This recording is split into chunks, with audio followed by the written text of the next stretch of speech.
Hello, everybody. Welcome. We'll just wait a few minutes for a few more people to join before we get started.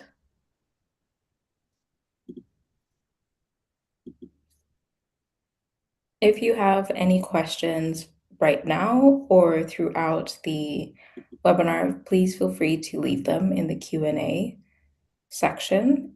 You're hearing an echo. Okay. Let me see. Are you able to mute yourselves for now?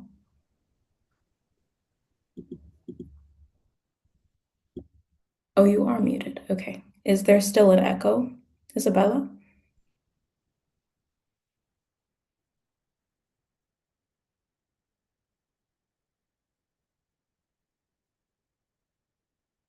Okay.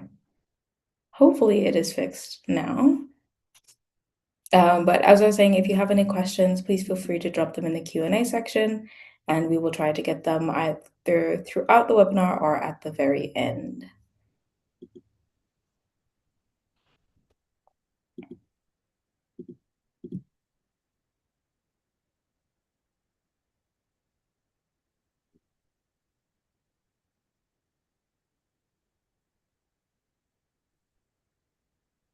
And at the very end of the webinar, we'll be hosting a giveaway. So be sure to stay to the end. To enter the giveaway, all you need to do is write a comment, like a substantial comment, an interesting comment throughout the webinar, and you'll be entered to win Claude, 1 month of Claude Max 5X. So if you have any comments throughout the webinar, don't forget to leave them in the chat section.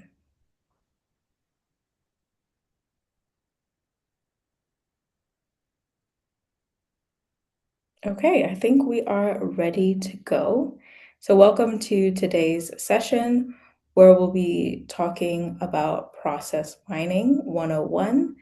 Florien and Alex will be taking us through what process mining is and also some hands-on use cases for how to go about it.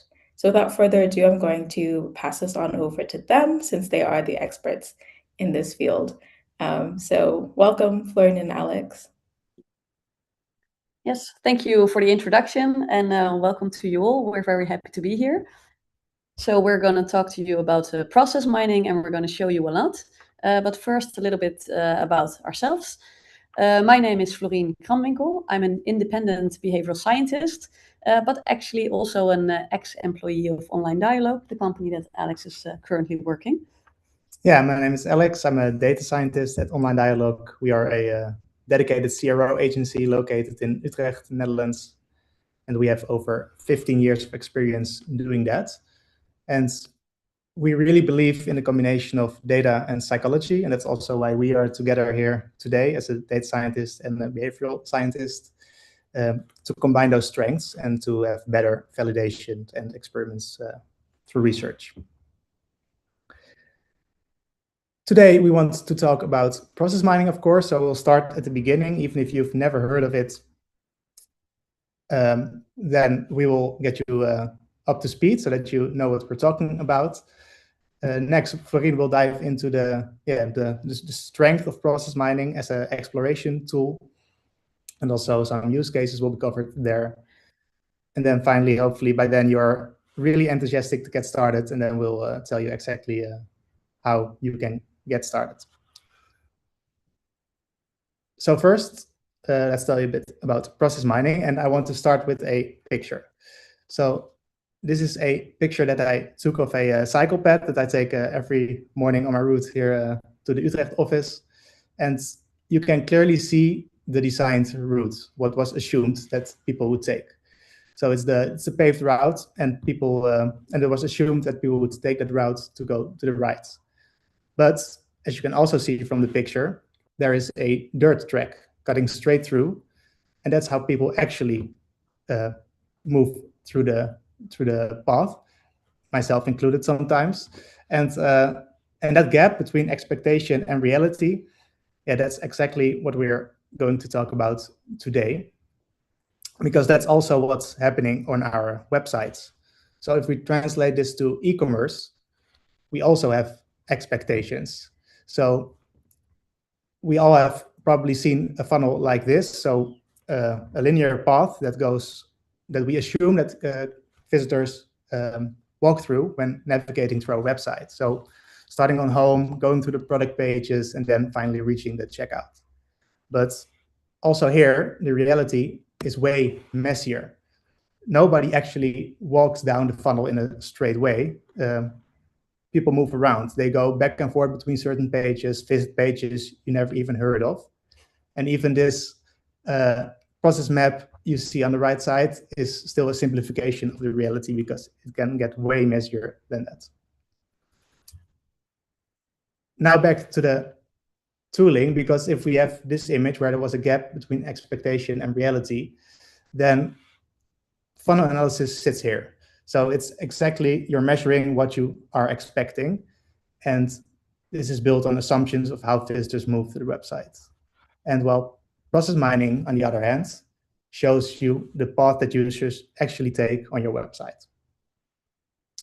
So that's what we're going to cover today. And first, I want to show how we can build such a process map of the visitors. So let's start a bit smaller with just a single visitor. We can see here a possible path that a visitor might take, a lot of directions of how a visitor might move through our website. But in reality, we don't have a single visitor, of course, we have thousands. So we can repeat this for all our visitors. And each visitor will have its own unique path. And when we combine those, then we get signals, and then we can get insights. And this is what a process map could look like, for example, when combining all those individual process maps. And this map contains a lot of information, and I will walk you through it, what type of information you can get out of it. So the first thing that you can get out of it is the traffic. So it's a basic number of how many people reached certain pages. But a very important characteristic of process mining is its paths. So we can also see the path frequency. The thicker the lines are, the more visitors have walked that route.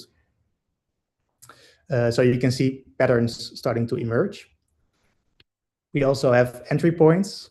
There are points where visitors enter our website. Usually this gives some very interesting insights already. Here I've simplified it a bit by just showing a single point, but in reality there are multiple entry points possible, of course. We also have exits. So where do people leave the website? This also can be an indicator of sudden exits that we don't expect. And then finally, oftentimes you will see loops in your process maps, and those loops can be either between pages or within the same page. So to recap, process mining shows you the path customers really take on your website, and a process map is very information dense. And those two characteristics makes it a great exploration tool. And Florien is going to tell more about that. Yeah. So what's so cool about process mining is that you can really use it to come up with things that you actually never, ever thought about yourself, or that you didn't realize. So it's a really good tool to explore what people on your website are really doing. And then what's also really helpful is that you need an added layer of figuring out why that is happening. So what's behind it or underneath it. And that's where behavioral science can also really help to figure out not only what people are doing, but also why. And then I'm guessing that many of you are probably quite familiar with tests like A/B testing. And all of this is actually really based on that you already have an idea in mind what you think is going to work, and then you're going to test it with an A/B test, for example. So you have this preconceived notion of what you think people are going to do, what your customers want, how they behave, what their steps are, etc. So that's confirmatory analysis. However, process mining is really different. So it's really an exploratory tool. So beforehand, you go in there, well, you might actually have some ideas, but it's just going to show you what really happens. And then often, or what we see is that quite often, this is really different from what you actually expected in the beginning.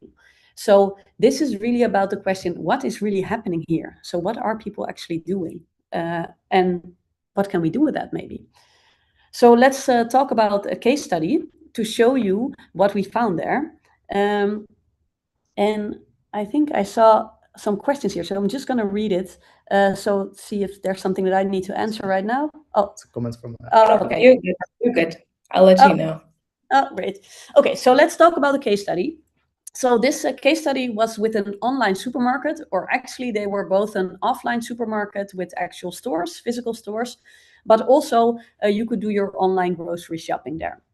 And they came to us, and they had already quite a lot of insights. They were testing, they had data, and they obviously wanted people to shop more online as well.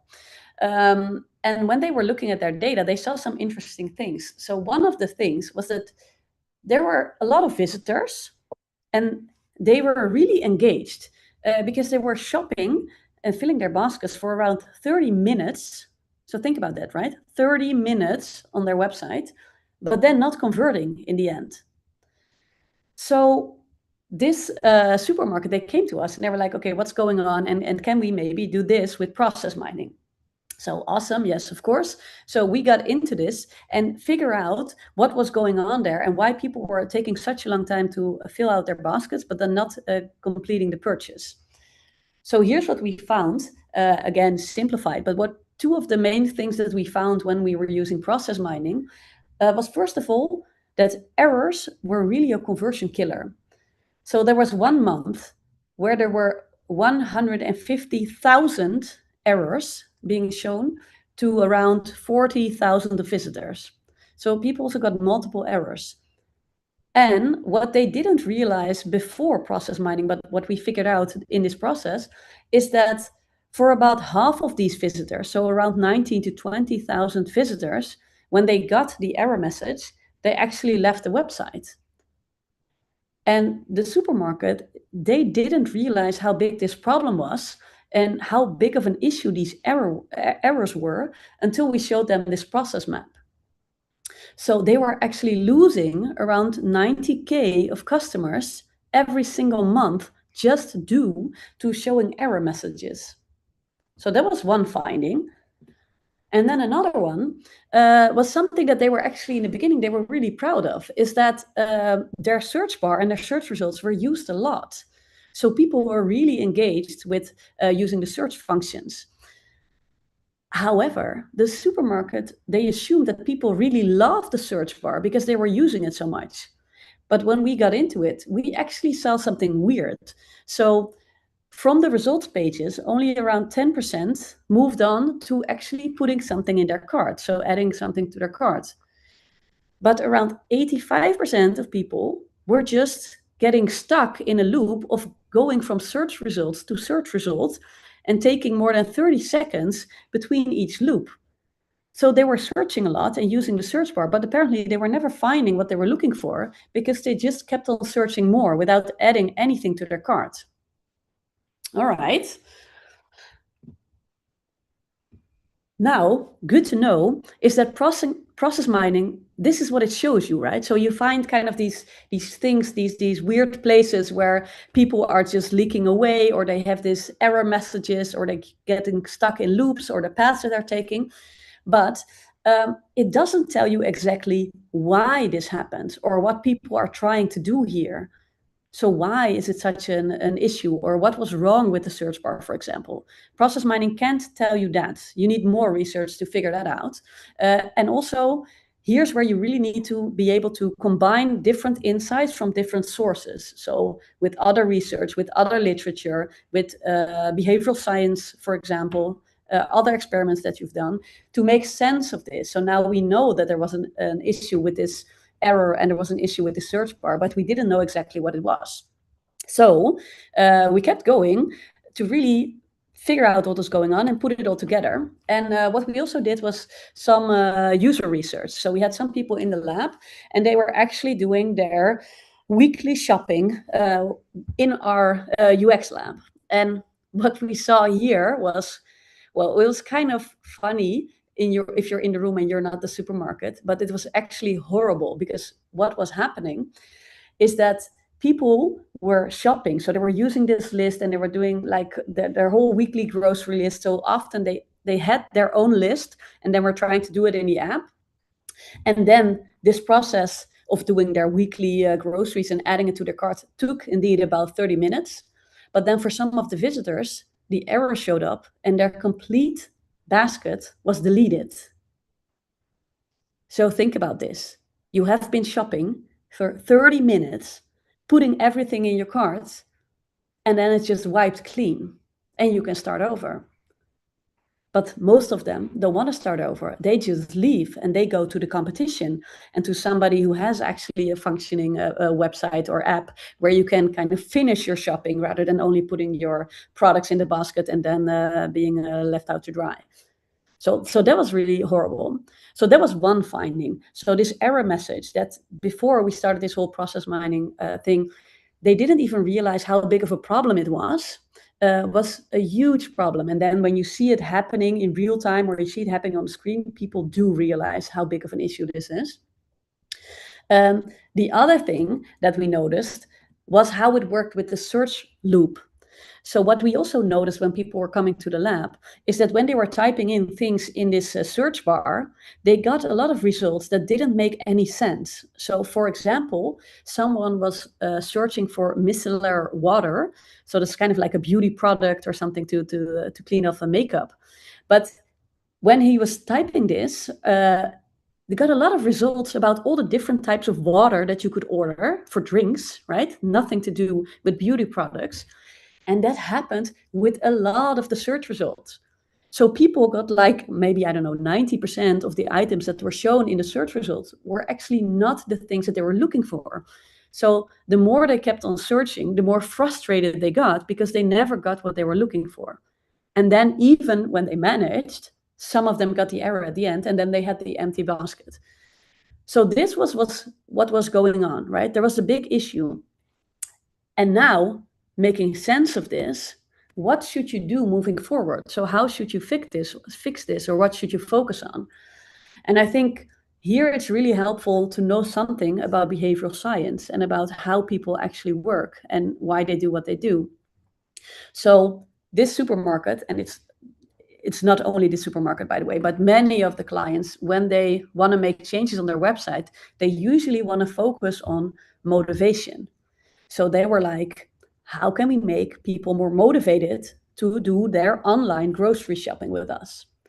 And what we've shown them, and where behavioral science really helps, is that motivation was actually not a problem here. People were really engaged. They were shopping for 30 minutes. There was no issue with motivation. They didn't need more motivated customers. They needed customers that were able to actually finish their purchase. So the whole problem here was not about motivation, but it was really about access and ability. And that is something that's very common in behavioral science, that the most promising interventions are not focused on knowledge, they're not focused on motivation, but they are just focused on making it easier for people to show the desired behavior. And that is something that you really need to let our client, in this case, the supermarket, know, so that the interventions or the A/B tests and the experiments that they were thinking about were all aimed at increasing people's motivation. And with this process and our interpretation, we could really show them that that was not the issue that they should be focusing on. They should be focused on making their search results better and fixing that specific issue so that their very motivated customers could actually finish their purchase. And that's where process mining really helps as this exploratory tool. Yeah, that's, I think, a great case indeed as an exploratory tool. But even great explorers need some form of direction. They need a compass to prevent that they get lost in the forest of process mining, so to say. So it can be overwhelming if you approach it at first and if you have no sense of direction. So what I want to do next is give you three types of directions you can think of to help you find the insights that Florien also found in the case study that she mentioned before. So first, we can segment our process maps. So for example, we can look at mobile sessions and compare them to desktop sessions. And usually when you make those types of segments and you compare them, that's where you see differences. And those differences can be signals of interesting insights and things to explore further, together with behavioral science, of course, and the knowledge about that. So device, that's a possible segmentation you can think of, but you can also, for example, segment on visitors that came from paid advertisements to see if they behave in a different way. Or, for example, logged-in users. Do they compare differently than users without login? And segmentation will give you, most of the times, very useful insights.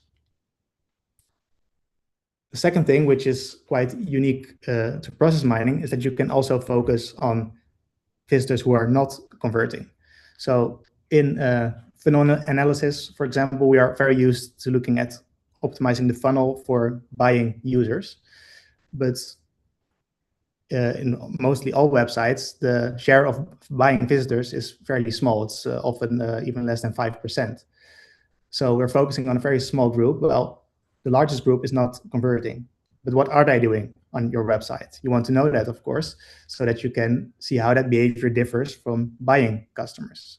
So with process mining, you can filter on all different types of scenarios that are happening, and not having a purchase in a session is one of those scenarios. And finally, I want to highlight that process mining can also capture all different types of touch points that you have, even offline touch points, if you can measure those in your data. So here's an example of store visits that happen after a user visits the website.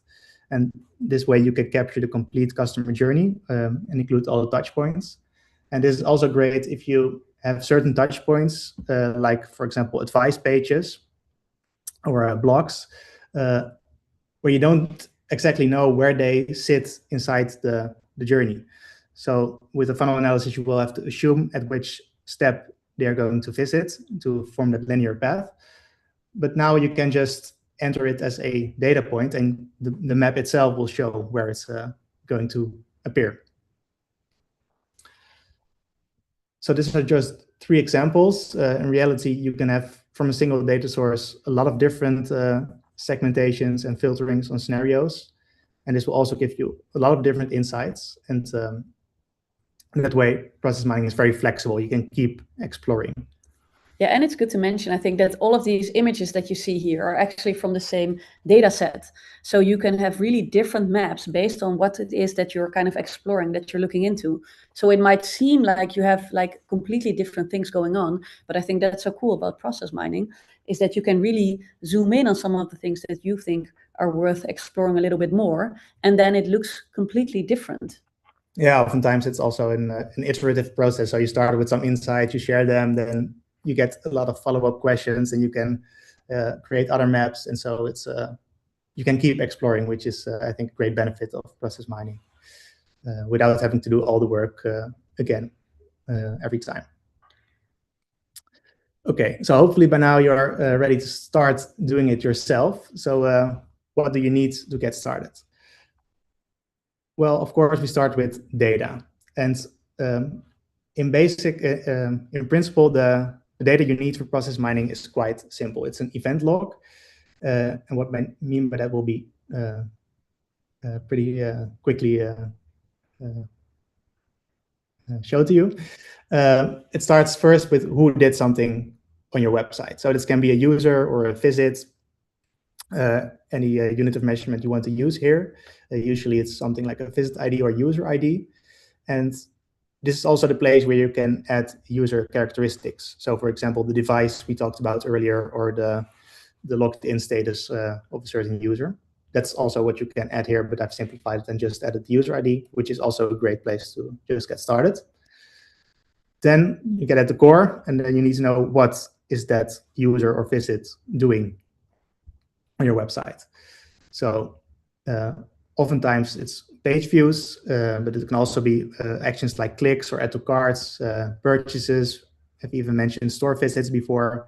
Everything that you can measure and you can link to the same user, that you can put here. This is also a great place to put in more details. For example, if you have a lot of different product categories on your website, then you can also add a distinction between those categories to have even more detailed insights. And this is great about process mining, is that it's flexible in that way that it doesn't really care what you put in here. You can make it as simple or as complex as you like. And do you need to add it like all at once, or can you also add like more layers later when you kind of get the hang of it? Yeah, that would actually be my advice, to start simple and then layer on it as you go, because otherwise it will get too overwhelming at first at once. So when we know who did something, what they did, then we only need when they did it, and that's usually not that exciting. It's just a timestamp to put the events in order so that we can make the process map. And usually this type of data you can get from a data warehouse that you have, or if you have GA4, then you can use BigQuery for this, which is pretty easy, straightforward way to get this type of event log from your data. And when you have your data, then you can load it into your process mining tool. And this is a tool that you can use to visualize the maps, because process mining is a very visual tool also. And then you can filter and segment the data further in the tool itself. So I've just highlighted a couple to give you some options. We have Disco by Fluxicom, that's a paid tool. And we have next to it also another paid tool, Celonis. It's more fancy, expensive one. And then you also have two open source options. You have ProM, which is an academic tool. And then if you're familiar with coding in Python, then process mining for Python is a good option. So here you have some options to get started with. Okay, now I imagine you're having your data, you're loading it into your process mining tool, ready to mine those insights, to explore, but then you get to the messy reality of process mining, because it can be overwhelming. That's the truth. There are a lot of unique visitors on your website. They can take all kinds of different unique paths, and this will end up in a complex web of behavior. So you can also find lots of insights because of that, but you have to find out which of those insights are relevant and which are actually meaningful, and what types of concrete improvements and learnings you can get from those.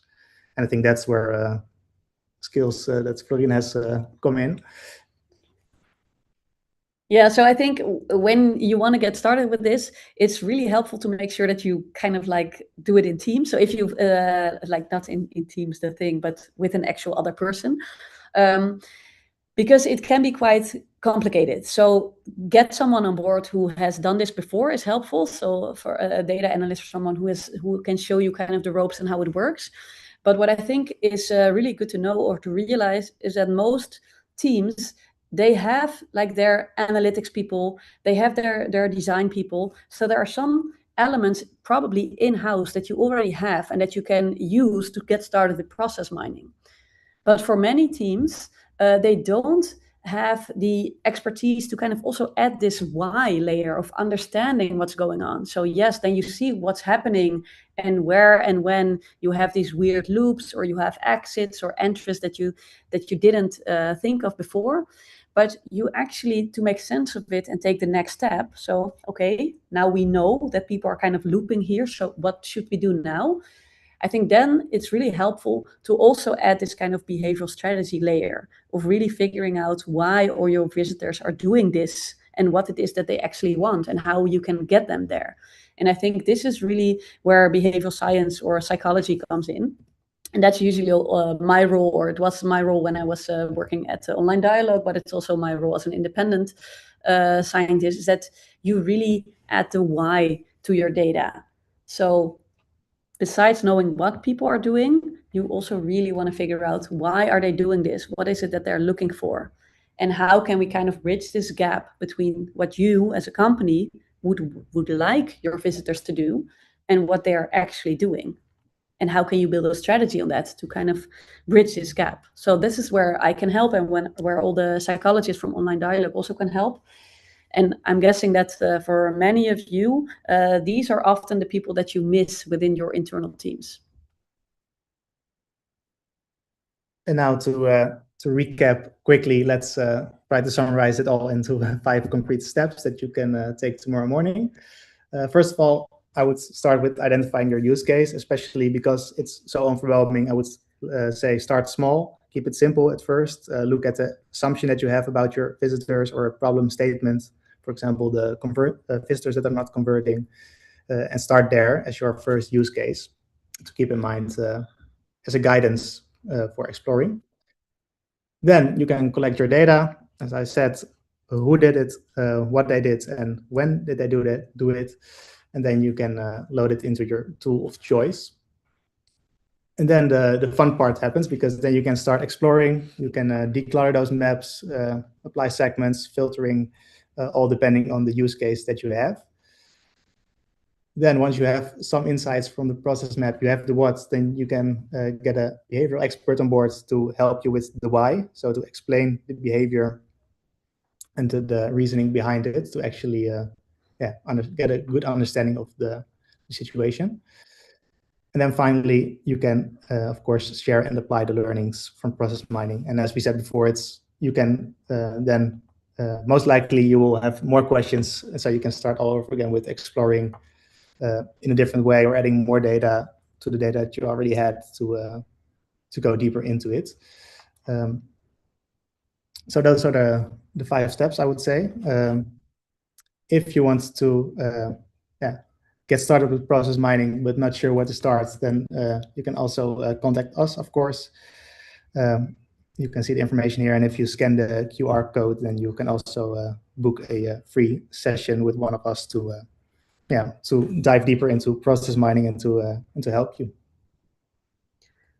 But maybe this is also a great moment to let us know if you have any questions or things that you would like to know, or your own experiences with process mining. Feel free to type some things in the chat right now. We will be very happy. Yeah. And we have a time to just answer questions that you might have. Definitely. We have one comment from Kusa Samuel that says, I didn't know that process mining has tools to do it with. It looks very messy, and I agree with that. It definitely looks like there are a lot of moving parts, which made me wonder. I am a terrible customer when it comes to entry and exit points, because I'll be on Instagram, then I'll move to TikTok, then I'll move to WhatsApp Business, and then I'll close everything and then maybe check Facebook. And have you found that people are using more entry points as more platforms become available, as AI search becomes more popular, or has process mining always been this complicated? Well, let's start with your last one, whether or not it has always been this complicated, because I think even like before all the AI stuff, there were already so much different entry points, like all of the different pages that you can actually use as an entry point into the website. I think one of the things that really stuck with me is that most visitors actually don't enter your website or your app at the point where you would expect them to. So they just enter at completely different points. So I think that's something that's really helpful when you just see it with those big arrows, that the homepage, for example, is almost never an entry point, but like a very specific PDP might be like an entry point for a lot of your customers. So I think this was even, maybe messy, but just like real. Before we had all the other entries as well, but maybe you can. Yeah, I think especially now with more and more people are entering from AI platforms, it's also a very interesting use case in itself, because then we can focus on those types of customers and see how they behave differently to really learn this new type of behavior, because it's new to all of us, so we don't know yet how this is going to play out. So process mining is a great tool to explore those types of sessions as well. And I see we have some more questions in the chat. Someone's saying, do you have example use cases? How big or small should you pick a use case or a journey? This is something I guess that you can. We have multiple use cases to mention as well. Let me quickly summarize a couple of them. So we have, for example, a use case where we the focus first was on very much on online transactions, but they wanted to broaden their scope to more omni-channel. So they were interested more in how can we improve they had also offline stores, so how can we improve the visits to the offline stores, or how can we make sure that we provide the correct guidance about our products, because there were more expensive products, so they assumed people needed guidance. But they didn't know where to fit those touch points into their journey. So process mining there helped to include all those points and see, okay, where do people actually come from when they make a store appointment, and where do they go next? At what point in the journey do people look for product guidance, and what happens after they have read the information on certain products? So that was a great, good use case that I've worked on. And how big or small should you pick your case or journey? As we said before, I think starting small is always a good idea with process mining. And then you can go bigger later on, I think, if you're familiar with the concept of process mining itself and using it. It's not like you pick one and then you're stuck with it. You can just load the data, then first start looking at it in a small way, and then use the same data to look at it in a different way and expand as you go. So I would say start small and then expand later. Yeah. Also, expect to keep yourself busy for at least a few hours, but it could be quite long. Yeah. For me, at least. I'm not sure if all agree. We have another question. Once you find a use case, are you able to drill deeper into a process through segmentations, for example, mobile versus desktop? Yeah, especially I would say with process mining. As Florien also said, you have to think about if you want to load it all into your data at the beginning. Usually you just start with some basic data and then you expand. But you can add there every type of segmentation you can think of. If you have already certain type of segmentation you use for your customers, then you can also include that. So it's really flexible in that way. And you can do the segmentations later on. So you can start, for example, without segmentations and then segment later on. If you have found insights on a general level, then you can also drill deeper into the segments. Yeah. So are there any other questions? Oh. How big would a process need to be? Yes, there's another one. Yeah. Good question. Exactly. Yeah. Yeah, I would say probably you would need at least a couple of thousand visitors to have some patterns emerge, because otherwise it's hard to generalize certain findings that you have. But most websites, I would say, have the right number of people for this. It's less strict than A/B testing, for example, where you need very strict numbers. And yeah, but also because you're actually using all of your visitors, so not only the people who are converting. So that means you have a lot more data available as well. So that's something that I think is really a benefit of process mining, is that you're just looking at what everyone on your website is doing, and not just a handful of people who actually make a purchase at the end. Yeah, and how big the process needs to be, that is also a thing that you can tune yourself. So usually you can add literally every unique page that you have on your website as a point in the map, but then it will be terrible, I would say, because then you can make any sense of it. So usually do some grouping of pages, and to focus on the more important pages that you're interested in. So you can group product pages together, and navigation pages, for example, or advice pages. So you have to do some grouping if you want to make it a bit more clear. But I think also in general is that the more visitors you have, the more detailed or complex you can make your map, and that it will still kind of make sense.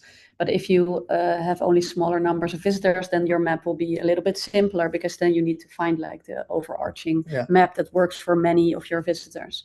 Yeah, it's also good to know that process mining tools also often have a function to declutter, basically by showing only the most frequent paths. So you don't see every single path that every single visitor ever took, because then there are endless of them. So you can also see, well, what are the most important ones, and then you can then it becomes clearer very quickly.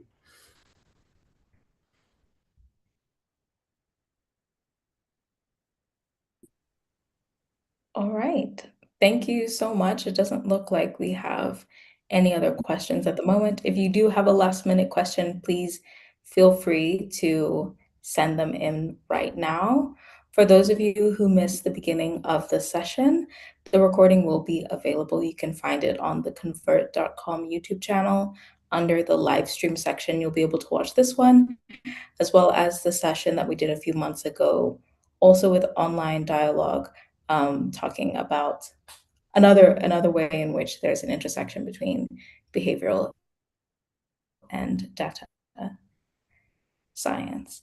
So here is the link. I'll put it in the chat, but you can also just search for it by going to YouTube and searching Convert.com, and you'll find it there. As for now, we're going to move on to the giveaway. So I have it pulled up here. We have 4 participants who have entered the giveaway, which is very exciting. I'm going to share my screen and stop my video just because it looks like my internet is having a bit of an issue. So let's see who ends up with Claude Max 5X for 1 month.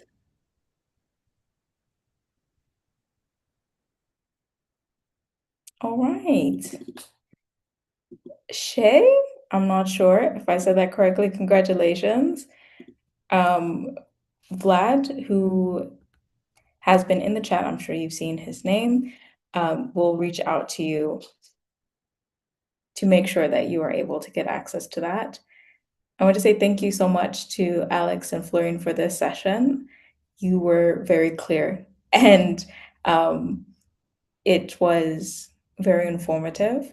We even had one participant say that they are going to start process mining for one of their clients, which is very, very exciting.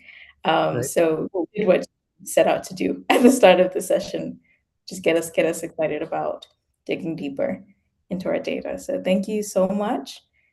You're welcome. And we'll see you all at the next session.